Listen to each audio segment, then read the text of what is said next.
From me born, good to be here. Earth is beyond every season my beer. My father in charge, him rule everywhere. All in my favor, my heavens them clear. Life how me live, it don't come with a steer. Treat myself better than a billionaire. Greetings, family. How you doing? My name is Sharon Gordon, and I am here at Natural Blend, 2251 Church Avenue in Brooklyn, between Flatbush and Bedford Avenue. I want to shout out the entire staff of Natural Blend, Dave, the owner, his wife, and Shane, and all the children. Thank you. They've been longtime supporters of Miss G.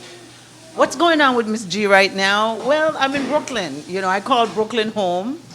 I have a new book out, Sheribaby, a little girl's big voice in post-independence Jamaica. And it's been 1 month since we released Sheribaby to a soft release of Sheribaby, and it's been phenomenal.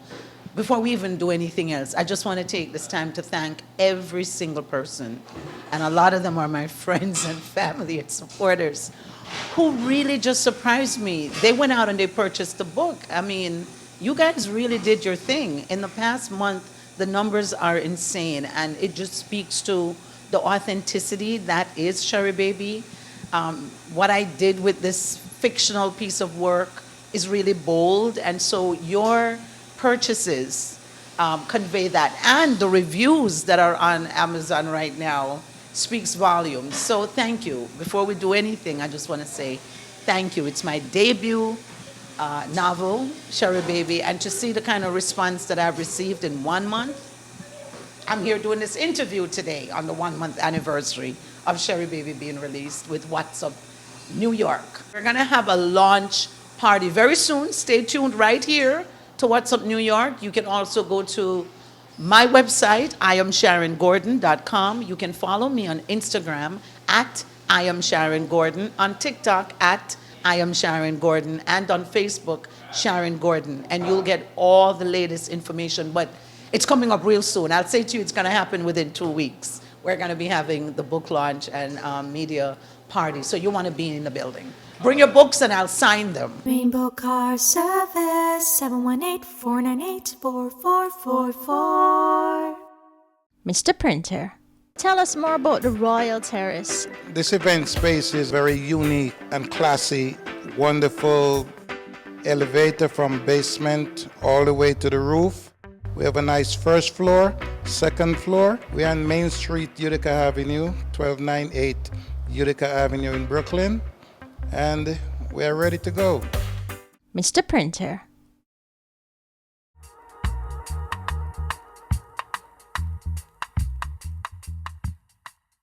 Sharon Gordon is a multi-hyphenate. I want to shout out Andreen Bonner, the lyricist and awesome writer, Andreen Bonner, who gave a nice praise for Sheribaby in my book. And she told me years ago, Sharon Gordon, you're a multi-hyphenate. And I came to embrace it. As a multi-hyphenate, I wear many hats. The hat I'm wearing right now is that of fiction writer, new author. But I have to say that I'm also a community icon who has been an advocate for, and I have to enjoy saying words like that because I just got an award from the Caribbean American Society of New York saying that I'm a community icon in terms of my work with reggae music and just in the cultural space here. When I look around and I see certain people blowing up, you know, certain venues right now, I'm excited because that's based on work that we did in this town, and so that we have opened up the space for reggae to be presented and dancehall at this level. It's a good feeling. So I did work in that space. I'm also always going to be the hostess with the mostess. I host some of the most wonderful events in the New York tri-state area. I'm happy to say that whether it's a black tie event or a Caribbean festival or a book launch or a book signing, whatever it is, I am your hostess with the mostess, and you want to book me for your next event. I'm plugging. I'm also an award-winning storyteller. I just won the What's Your Story Jamaica storytelling contest on February 8th at the Half Moon Resort in Jamaica, Half Moon Resort. Want to shout out Deborah Earhart for that entire production, What's Your Story Jamaica. and I'm excited to be the winner. And there's a whole lot more that I do. I am a health and wellness ambassador for, you want to pay attention to that, big news coming soon. I'm a health and wellness ambassador because you look at me and this is what 62 looks like, yes. And I'm going to be sharing my journey real soon. Follow my website, follow me on Instagram, and you're going to see that. So there's a lot going on with Miss Sharon Gordon.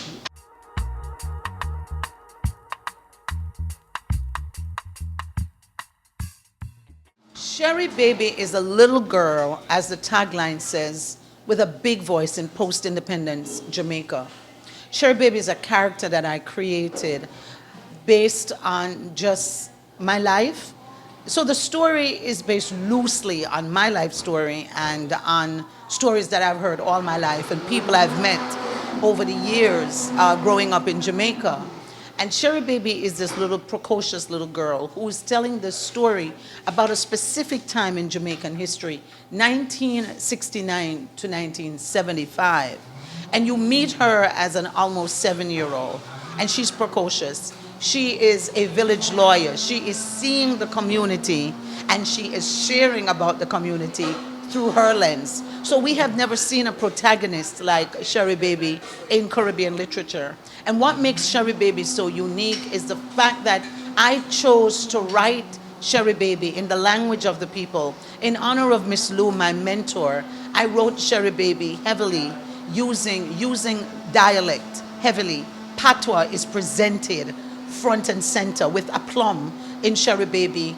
And so there's also a glossary at the end of the book for those who are not familiar with the vernacular of patois and want to get used to it. We say, you know, go to the glossary and check out the glossary. But Sheribaby speaks in the language of the people. She tells the story that are everyday stories. She's looking at politics, the whole notion of political identity. She's looking at cultural relevance. She's looking at family relationships, mother-daughter relationships. She's looking at the precarious situation that a lot of what we call barrel children find themselves in during that time in Jamaica when they were left with their parents left them with caretakers to go overseas, and what happened to them. It looks at schooling and what happens at school, and in this case, the Catholic school. And Sherry speaks to you about her life under the nuns' reigns in Jamaica. And so it looks at all of that. It's coming of age. It's really taking a look into Jamaican society and stirring the pot a little bit. All right, not a little bit, a whole lot. Like it's never been stirred before by a 7-year-old. And it is cause for a conversation. One of the feedbacks that I've been receiving, and thank you for all the feedbacks, it's been amazing. But one of the feedbacks I keep getting at people, it's relatable. People say to me they recognize themselves in some part of the story. They recognize the places because I use places that you know, the Ward Theater, the Little Theater. You know, I place you at the National Arena, the National Stadium. I place you in these places, downtown Kingston, at Parade, you know, opposite Coke United Methodist Church. I place you there because this was places that we walked and talked. I place you at the Jamaica Broadcasting Corporation, JBC. I place you with Miss Lou, with Sheribaby performing on TV with Ring Ding. And so she takes you on a journey, but it's a journey that is familiar. And that's one of the biggest feedbacks that I keep getting from folks is that it feels very familiar to them. I've taken them back. Some people have said to me it's like a time capsule that I've opened up. So yeah, that's what Sheribaby does. And I just want to say what's up to everybody who has been sending in feedbacks. I love it.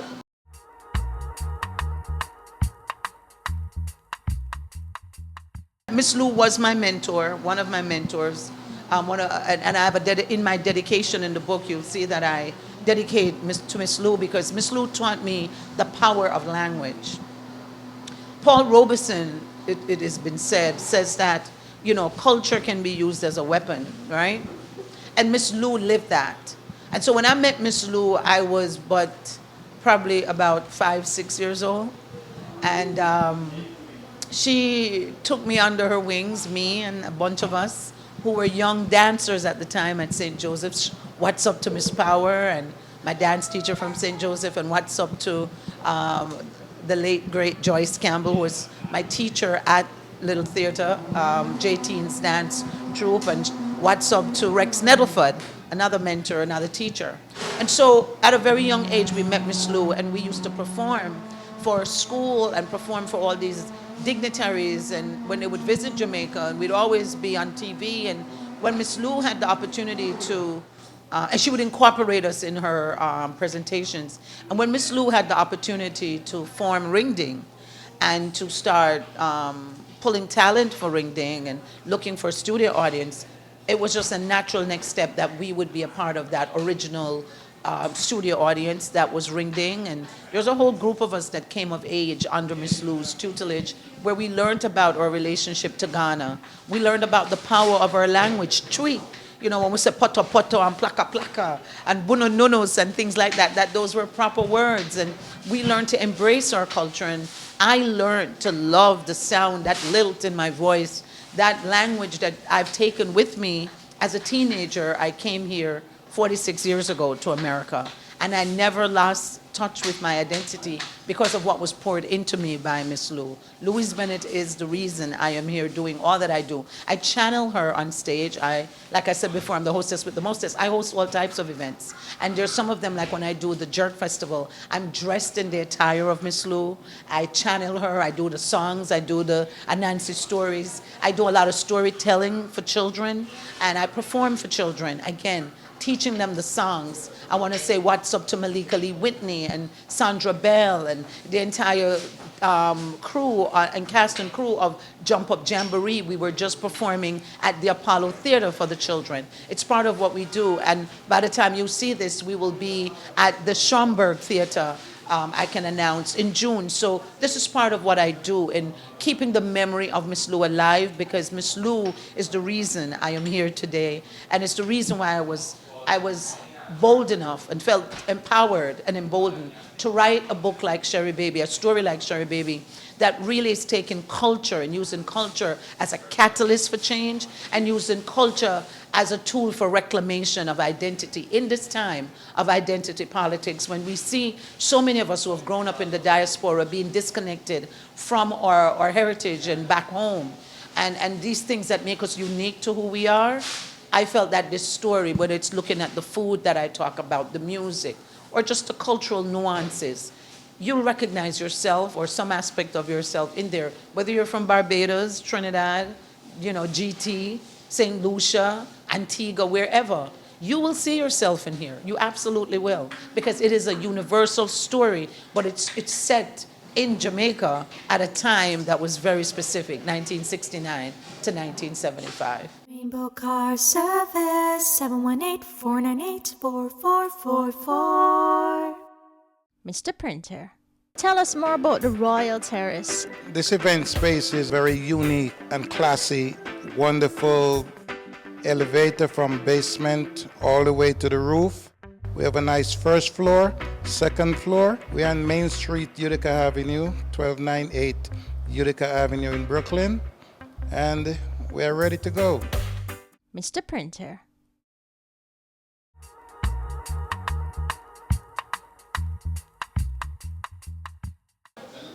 I couldn't have written this book before because I'm not the person I was before.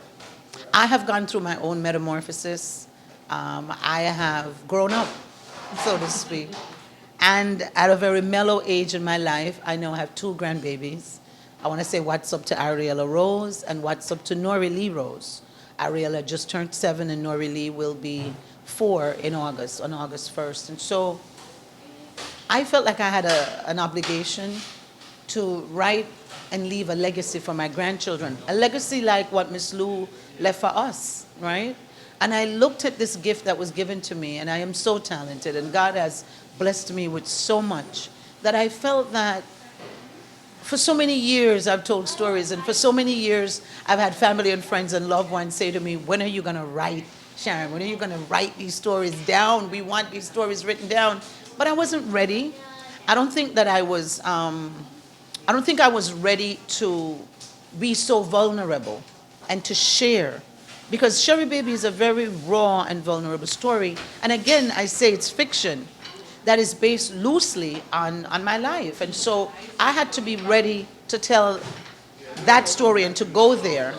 And maturity is what brought me there. I think life experience, life maturity brings you to a place where you say, you know, I'm just going to do this now. And I wasn't ready to do it until now. I was busy doing so many other things, and I have done. I'm extremely accomplished, and I am grateful for that. And I'm happy that I was able to live that life. But now I'm an author, and I have a lot of stories. I'm pregnant with stories for you. Sheribaby is only the beginning. And yes, for those of you asking, there will be a sequel to Sheribaby, because she leaves you wanting more. Spoiler alert, she leaves you wanting more. And it was intentionally done that way, to leave you wanting more. But that's the reason I wrote Sheribaby at this age. I wrote Sheribaby during COVID. Sheribaby was identified by Nicole Dennis Ben and my cohorts in a workshop that Nicole Dennis Ben, whose book I did the narration for, Patsy, 5 years ago. If you look up Patsy, Sharon Gordon did the narration and the audiobook. And so, oh, by the way, there's an audiobook for Sheribaby too that I did. And by the time you're watching this, the audiobook should be out. But so we have a paperback, a Kindle, and an audiobook. But it was in that writing class, that writing workshop, that they saw this character that I had created, and they challenged me to create her and to tell more, not create her, I'd already created her, but to share more about her story. And it was a challenge, and you know, with me, anybody who knows me, I love a challenge. I'm extremely competitive. I guess that's why I've succeeded at so much, because I'm extremely driven. And so no one has ever written anything like this. And I threw the gauntlet down, and it was COVID, and I was by myself with my thoughts and my memories and my ancestors and all the muses that I needed. And I wrote Sheribaby during COVID. I finished editing my version of Sheribaby on March 19th, 2021, and COVID was 2020. And I started it in COVID, about February in COVID, right before COVID hit us is when I started. And so for me, it was like, oh my God, I did this, and then I put it down. It was like, ooh, I can't, oh my God, did I write this? Did I really do this? Woo! And I put it down, and I wouldn't touch it. And my friends and those who are close to me kept saying, Sharon, what's up with the book? What's up with Sheribaby? What's up with Sheribaby? And I made a movie. I did so much between that time. Shout out, what's up to Ron Elliott and the team. You know, we did Dope King, won awards for that. Still didn't touch Sheribaby.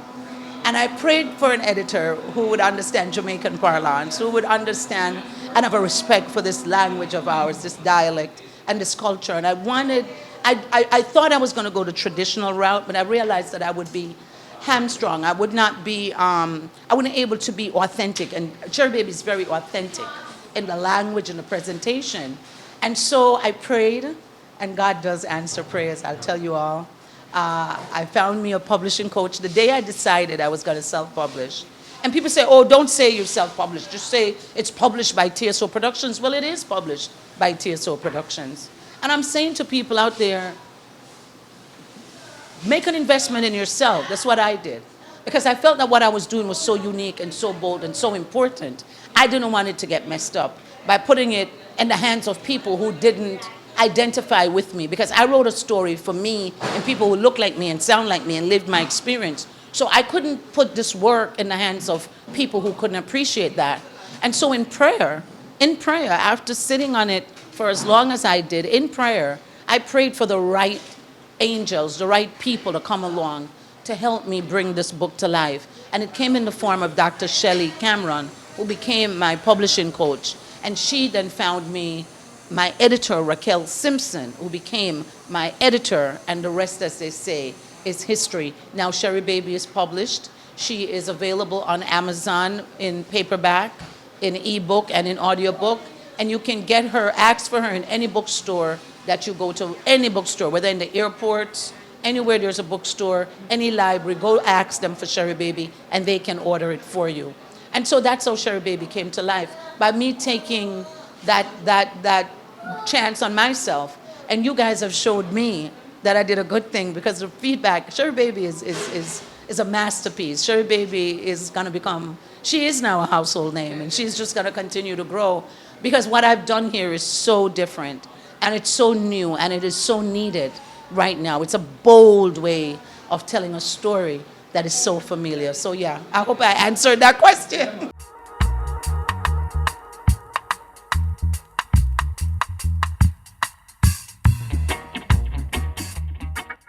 Contrast is this, that we tend to think that because somebody is a reverend or they have a reverend before their name, or they present themselves a certain way, that they are to be respected and given a certain type of deference, right?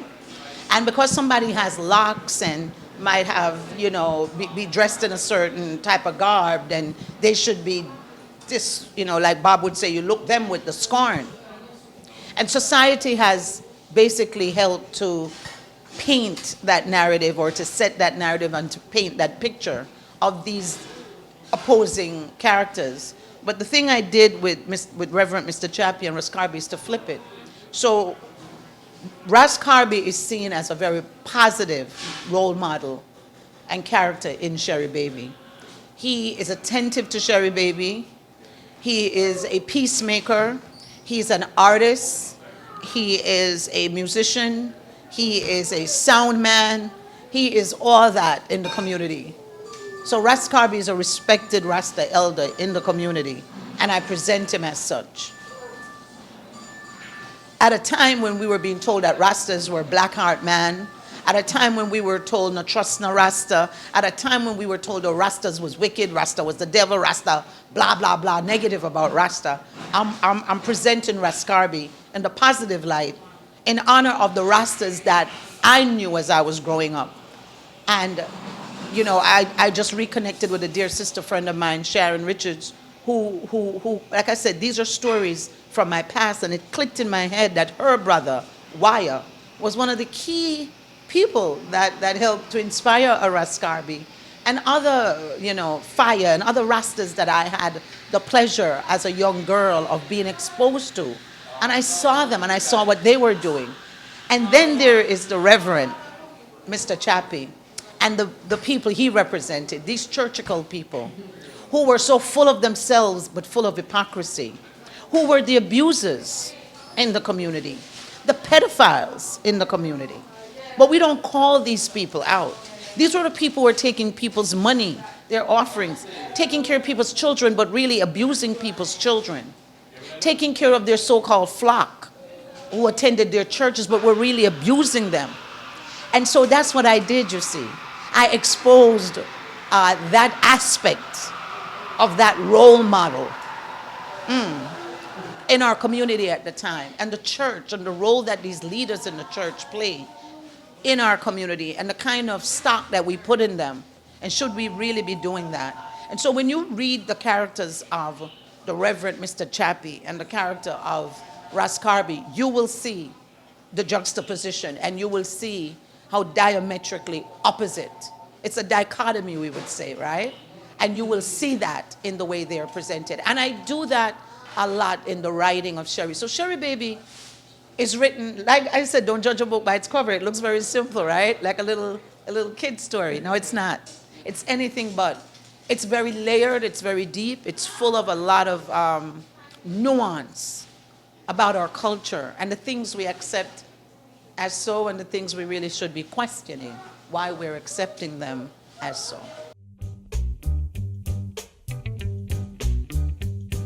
For 24 years, What's Up New York has been the voice of the community in New York City, volunteering time and services to highlight individuals who make a difference. This June 11th, the People's Cameraman is taking on a challenge for a cause. 70 push-ups and 13 miles, a feat of strength and endurance. He can't do it alone. We're asking for your support. Pledge a flat donation or donate per mile he completes. Donate via Zelle or Cash App. Every dollar counts, and your pledge will help to continue the work of highlighting our community. Join us in supporting the People's Cameraman. Donate today, and let's show the power of our community. Rich from me born, good to be here. Earth is beyond every season my beer. Father in charge, him rule everywhere. All in my favor, my heavens them clear. Life how we live, it don't come with a steer.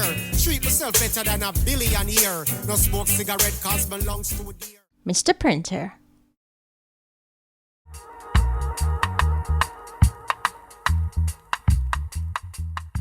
Live in a rape and a domestic violence culture, but we cover it up and act like all is well. We really do. As a child growing up, I was exposed to a lot of that. But it's hush-hush. You don't talk about these things. Whether it is the person in authority that is doing the raping and the abuse, or the family member, or whomever, the next door neighbor, whomever, the uncle, the auntie. And it was just a part of what I was exposed to, and I heard stories about that. And I just felt as I was writing these characters that it was important to put strength in the story of these women who I knew who fought back. Women I knew who sought a better life for themselves and their families. And so as I tell the story, I had to show the pain that was the domestic violence or the rape, but I also had to show the coming into awareness of self-preservation, of doing for self and family, of having to get away to get back. You know, Sankofa is the African ideology that we have to look back in order to move forward. And I felt that I used a lot of that in writing these characters because you see that. And that's why, you know, even the escape, and I don't want to give away too much, even the escapes, you know, Sheribaby is not tied up in a bow. Don't come, again, spoiler alert, spoiler alert, don't come thinking this pretty little book is tied up in a bow. No, it's not. Okay, it is not tied up in a bow. And so some of our characters, we leave them a little unresolved because life is like that. Life is real. And you're going to have to get the sequel to know what happens. But seriously, a lot of the domestic abuse and the rape is in your face, real, the way I present it. But you also see that these women were not just taking it. They weren't just sitting down. They tried their best to not be victims, even though they were victimized.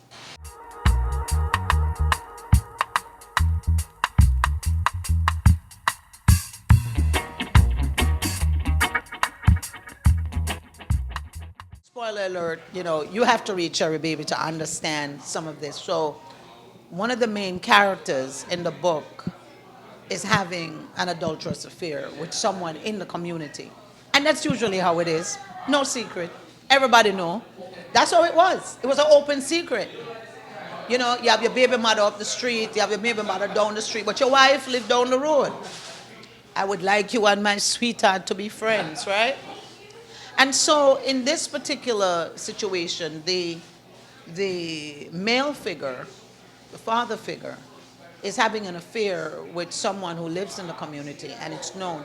And we see through the eyes of Sheribaby how that affair impacts and breaks the family down. And it looks at classism, colorism, body shaming. Yeah, the character's name is Big Batty Palm, right? Jamaicans will call you as they see you. So you got to see too in the table of content, right? I should share that. I mean, there's so much about Sheribaby that is different and new. Take a look at the table of content. If you read the table of content, it tells you the story you're about to engage in. Let me just say that. If you read the table of content, you will get a gist of the story you're about to engage in. And so adultery and how adultery impacts a community and impacts a family and the larger community is exposed in Sheribaby in a way that it's not taking sides. And that's what Sheribaby doesn't do. She's not taking sides in anything. All she's doing is just reporting as a little village lawyer, a little 7-year-old. So I'm curious and do this because I don't want to give away too much. As you read and as you watch this interview and you go and you read Sheribaby, make sure you write to me and you tell me your thoughts about how I handled that thing with the abuse, because not only with the father figure, there's another figure who is committing rape and there's another young lady, there's another rape situation. Look at those situations and give me your feedback on how, you know, I need feedback from you too, on how you felt that those situations were handled, and did I do it justice? Because I, again, will tell you, I didn't tie any of this up in a bow. This is not a, oh, I'm going to read this and feel good and da-da-da-da. It's not that. It is not that, right? You're going to read this and you're going to go, ouch. I have people who say to me they were crying and laughing at the same time. There are people who say to me I had them on a roller coaster ride emotionally. So that should tell you. But I'd love to get some feedback from you on how you felt I handled that part of it.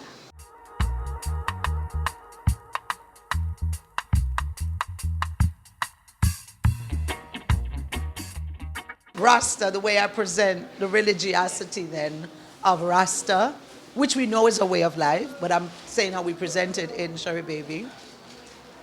Christianity, the Catholics, right? Sheribaby goes to a Catholic school.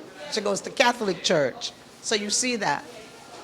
You see Obia, and how Obia is really ubiquitous throughout the island of Jamaica, throughout our culture, and how Obia is seen, how Obia is presented.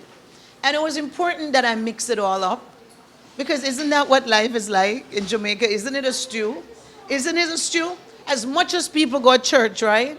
As anything happen, Lord, them do something to me, I Obia.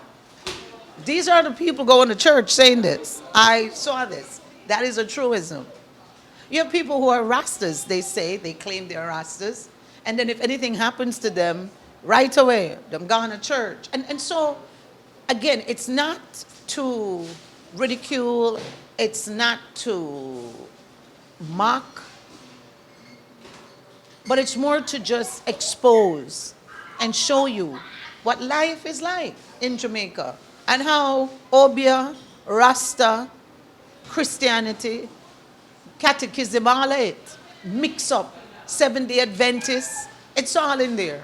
It's all mixed up because that's a representation of who we are in one family, in one yard, in one community. That's Jamaica for you. And especially 1969 to 1975, when we were finding our identity. It makes me think of the Mighty Diamond song, Where Did We Lose Our Identity? That we were coming of age. And so I show that in Sheribaby. I write that into the fabric of the story. You see that theme running through, the Catholic view, the churchical view, the Rastafarian view, the Obia view. It's all there.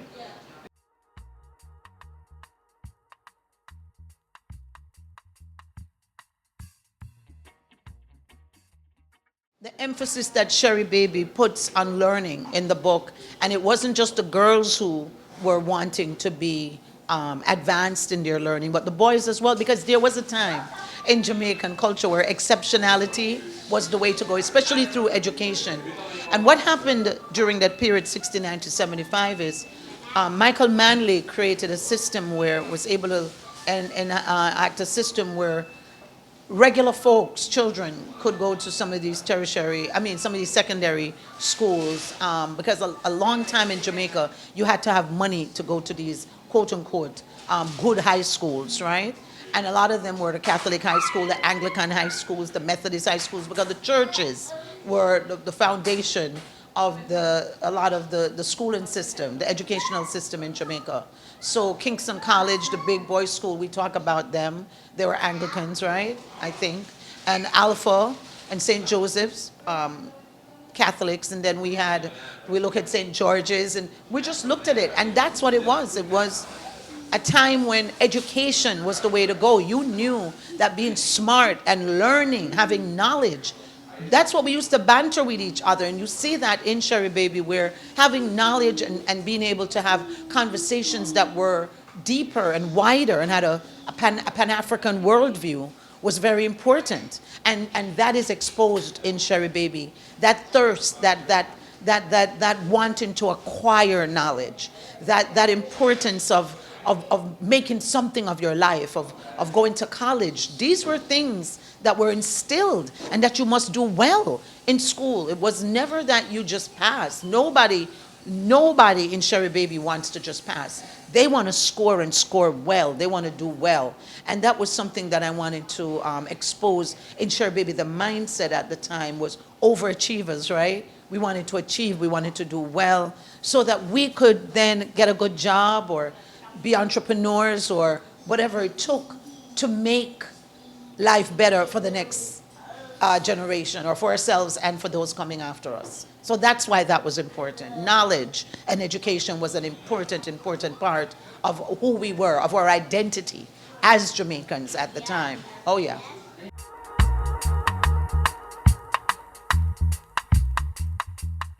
A barrel child is a child that was left in the care of someone while their parent or parents went overseas, whether to America, to Canada, or England, in search of a better life. Usually these barrel children, the reason they were called barrel children is because that's all they got. Barrels were sent home, but that's it. And a lot of times when those barrels were sent home, they didn't see what was in the barrels because the caretakers and the caretakers' children or family members got what was in the barrel. It was rare that you really got what was in your barrel. So it's the whole phenomena of that experience. And that was big during the late 60s into the 70s and even early 80s. It was a big phenomenon, the barrel children.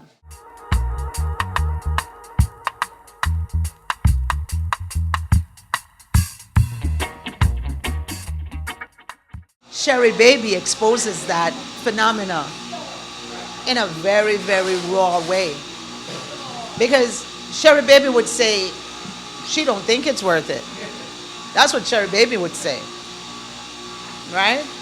That's another thing we can discuss. And that's what I'm saying, that Sheribaby is here first to have these discussions, because I can see where I do a reading or we do a meet and greet or a book club reading. And this is something we're going to talk about, because a lot of barrel children exist, and I would want to ask them, was it worth it? And I would want to ask the parents of those who are still alive, was it worth it?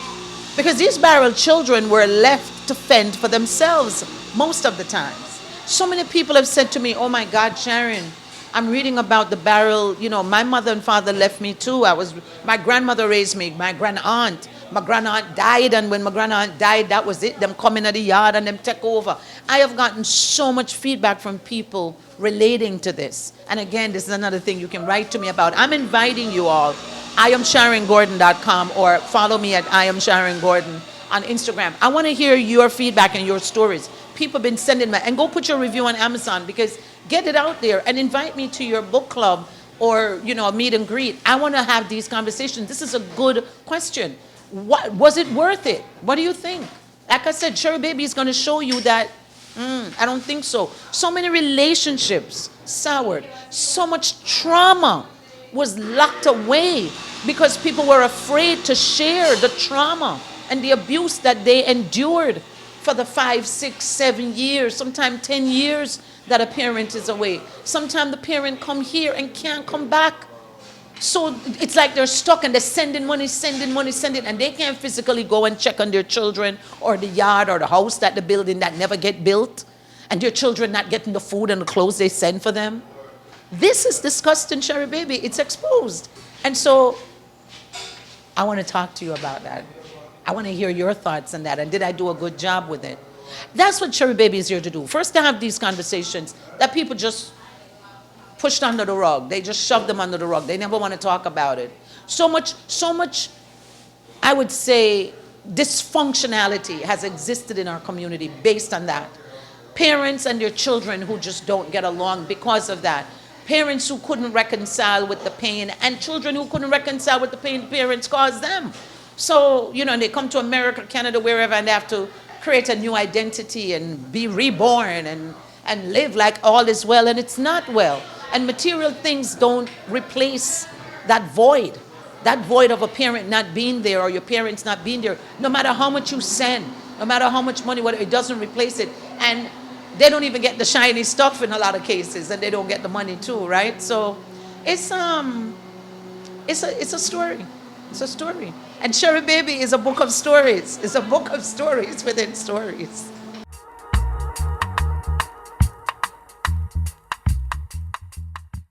I want to say what's up to my publicist, Terrell Blackett, for putting all of this together. Terrell, thank you. I want to say what's up to my son Omar, my man-child in the promised land, and my grandbabies Ariella Rose and Noralie Rose. This is for you, my darlings, and there's more to come. I want to say what's up to all my supporters. Oh my gosh, My family and friends, you've all showed up. Y'all make me feel so good. When I look at the reviews on Amazon, I am like, wow. When I look at how many books are being sold, I am blown away. Let's keep it going. Let's form this movement. Well, we have formed it. Let's make this movement grow.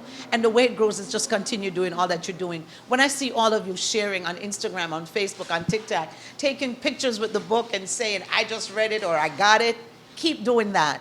We're going to show them. This little book right here is about change. She's a catalyst for change. We're going to open up these conversations. I don't want to say what's up to everyone who's ready and open to open up these conversations. Because I'm ready. I want to come. We can do Zooms. We can do in person, whatever you want to do. Let's have these conversations. And let the children who we've raised understand why we have these kind of neurosis and psychosis that live within us, right? Let them understand why we steal, why we have to clean up the place, why we only eat certain things on certain days, why we don't do certain things, why we're not this and that. Let them understand. Sheribaby puts it in context for you. And I want to have conversations with people around this. It's why I wrote this book, because I want you to take Sheribaby with you wherever you go, so we can talk about this identity that is so unique to us, this experience that is so unique to us that we don't see them in stories out here. And that's what Sheribaby is. It's our story. I've told our story.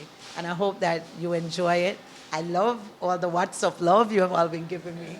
So thank you so much. And thanks to Sean from WhatsApp New York for having me. And just thanks to Dave and everyone here at Natural Blend for having me. And to, again, my family and friends. I can't do it without you. Every single person who has shared the link, who have purchased a copy, all of you. I can't thank you enough, and we've only just begun. And I was overhearing Ms. Gordon speak about, the traumas in Jamaica and the hardships. And the barrel children. And it's just a couple of days ago, my sister and we were talking about how our dad used to send watches and clothes, and our aunt would take everything and give it to, her children. Wow. So, and this is exactly what we talked about. Tell me your name again. Zandra was just sitting here overhearing Yeah. the interview I was doing with Sean, talking about, and I'm telling you all, the themes that are raised in Sheribaby are themes like this. People are relating. Because for the first time, we have a character, a little girl who's just, what Jamaican says, she just a talk the things. Yes. She not doing it with taking any sides. You know what I'm saying, Sean? It's just her talking the things that somebody could be over here and go, but that happened to me too. Yes. And that's what I've been getting from people reading this. And the traumas. And the traumas. Your parents are here, and family members are sexually Really abusing you. You gotta get Sheribaby. You can't talk about it. You can't talk about it, but sometimes it's uncle, grandpa, Exactly. granduncle, preacher. 99.9% of the time, it's a family member. Y'all hear And it's this? sad. That's what It's sad. Sheribaby is about. This is just an example where we just finished our interview, and here is someone, you can come by, darling. Here is someone basically testifying that what we just discussed and what is in this book is absolutely so. So I can't thank you enough. No, I'm gonna get her to get a book. We have to get it on tape though. Thank you so much. For 24 years, What's Up New York has been the voice of the community in New York City, volunteering time and services to highlight individuals who make a difference. This June 11th, the People's Cameraman is taking on a challenge for a cause. 70 push-ups and 13 miles, a feat of strength and endurance. He can't do it alone. We're asking for your support. Pledge a flat donation or donate per mile he completes. Donate via Zelle or Cash App. Every dollar counts, and your pledge will help to continue the work of highlighting our community. Join us in supporting the People's Cameraman. Donate today, and let's show the power of our community. Rich from me born, good to be here. Earth is beyond every season my beer. My father in charge, him rule everywhere. All in my favor, my heavens them clear. Life how me live, it a come with a steer. Treat myself better than a billionaire. No smoke cigarette cause belongs to a deer.